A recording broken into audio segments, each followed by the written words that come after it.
Welcome to Solanki education digital. છો બાળકો, ચાલો આજે આપણે શીખીશું ધોરણ 7 ગણિત. પ્રશ્ન છે, નીચે આપેલા ગુણોત્તરના પદોને ટકાવારીમાં બદલો. તો એ 3:1. તો જુઓ કે પહેલા આપણે અહીંયા લખીશું 3:1. તો એનું આવશે ટકા. ટકા હંમેશા શાના પર શોધાય? 100 પર. એટલે 100% લખીશું. તો આ કેવી રીતના શોધવાનું છે? 3:1. એટલે આનો જે આપ્યો છે તે 3 તો આપણે નીચે લખીશું. 3:1 એટલે 3 + 1 એટલે કેટલા થશે? 4. એટલે નીચે છેદમાં શું આવશે? 4. ને ટકા એટલે 100. એટલે જો 25 ચોક 100. એટલે 25 ગુણ્યા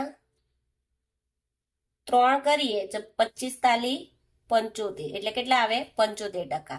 આ એક આવ્યું. હવે પહેલાનું આવશે 1. 1 ના છેદમાં કેટલા આવશે? 4.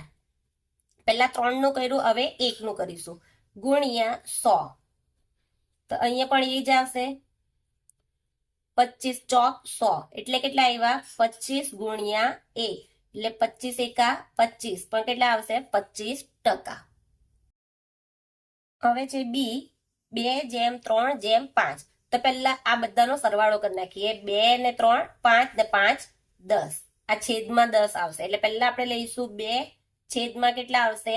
10. આ બધાનો સરવાળો કેટલો થયો? 10. ગુણ્યા ટકા કરવાના છે એટલે 100 આવે. એટલે આ 1 મીંડું ગયું, આ 1 મીંડું ગયું. કેટલા બચ્યા? 2 ગુણ્યા 10 એટલે કેટલા આવ્યા? 10 દુ 20 એટલે 20%. પછી 3 નું લઈશું તો 3 ના છેદમાં પણ 10 આવશે. બધાનો સરવાળો જ આવશે. અને પછી લખીશું 100.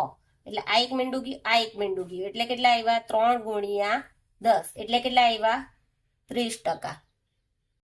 હવે આવશે 5. તો 5 ના છેદમાં 10 ગુણ્યા 100. તો આ 1 મીંડું ગયું, આ 1 મીંડું ગયું. કેટલા બચ્યા? 5 ગુણ્યા 10 એટલે કેટલા આવ્યા? 50%. 1:4. સી. તો 1 પહેલા તો સરવાળો કરીએ. 1 ને 4 કેટલા થાય? 5. હવે 1 ના છેદમાં કેટલા આવશે? 5 ગુણ્યા 100. એટલે 20 × 100.